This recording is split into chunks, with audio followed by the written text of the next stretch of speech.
5 কোটি 12 লক্ষ টাকা ব্যয়ে রাস্তা তৈরির শুভারম্ভে মন্ত্রী উদয়ন।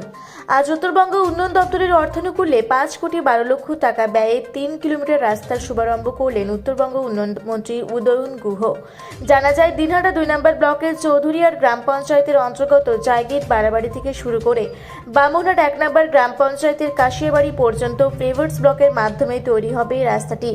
আজ এই শুভারম্ভ কর্মসূচিতে মন্ত্রী উদয়ন গুহ ছাড়াও উপস্থিত ছিলেন দিনহাটা 2 নম্বর ব্লক তৃণমূল কংগ্রেস সভাপতি দীপক কুমার ভট্টাচার্য, বামুনহাট 1 নম্বর গ্রাম পঞ্চায়েত প্রধান নমিতা বর্মন, বামুনহাট 1 নম্বর অঞ্চল তৃণমূল সভাপতি তাপস বোস, গ্রাম পঞ্চায়েত সদস্য উপেন সরকার ছাড়াও বিপুল সংখ্যক স্থানীয় বাসিন্দা।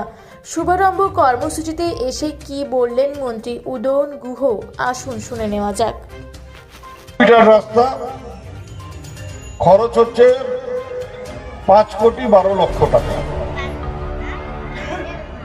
5 কোটি 12 লক্ষ টাকা খরচ করে এই যে রাস্তা তৈরি হচ্ছে, আমি মনে করি যে আমার জীবিতকালে এই রাস্তা আর হাত দেওয়ার প্রয়োজন হবে না।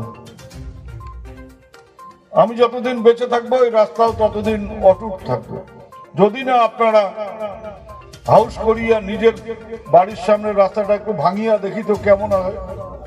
যদি কোদাল বেলচা গাইতি নিয়ে এসে ভাঙেন তাহলে আলাদা কথা, কিন্তু এমনি এই রাস্তার কোনো ক্ষতি হবে না। আমরা এই যে পেভার ব্লকের রাস্তা করছি, এ রাস্তা জলে ক্ষতি হয় না, এ রাস্তা গাড়ি গেলে ক্ষতি হয় না। কোচবিহার থেকে আবির সিংহের রিপোর্ট, রূপসী বাংলা মিডিয়া।